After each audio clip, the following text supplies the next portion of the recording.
This is my first ever yarn. Come in Fleece Force, it is Spinning Saturday. When this business started in March 2020, I started with needle felting. Once I'd mastered needle felting, I started spinning. So I got myself a wheel. I couldn't join the Spinners Guild because COVID was on, but I had a Spinners Guild member help me into spinning yarn. And I spun lots and lots of different mediums, lots of different yarn. And I quickly learned that not all wool was equal. This is incredibly rough, and it's even rougher when it is knitted or crocheted. I did crochet from badger wool. It was a little bit like this, except it was Texel and it was Valet Blacknose together. And it was also Texel and Zwarble. So I had a very stripy black and white yarn. I managed to crochet it into tea coasters because it was so damn coarse. No one would wear that.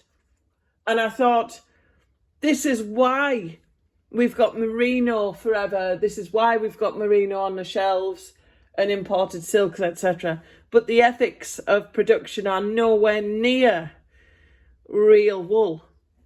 This is real wool. And the business quickly moved on so fast that I've not actually returned very much to spinning. My spinning has improved drastically. But knowing what I know now, I wouldn't spin again with these wools. I would be going on to our soft range and producing real yarn. But thankfully, I have a whole team of hand spinners that produce lovely yarn for our commission work. And I think it was just about self-learning, certainly mental health, because we were in lockdown, we were in a very, very bad place, and this for mental health was absolutely fantastic. It made me feel so good producing all this lovely yarn and crocheting it into coasters. It doesn't have to be perfectly level. But I also learned something very, very important about myself. I didn't let this faze me. I gave it a go, and it didn't matter how irregular it was. I turned it into a really nice product that I wanted. I also plaited it and made jewellery. It didn't have to go into clothing. I knew it wasn't clothing. But I just saved this ball and I thought, this will be something to remind me about how primitive the business really was back then.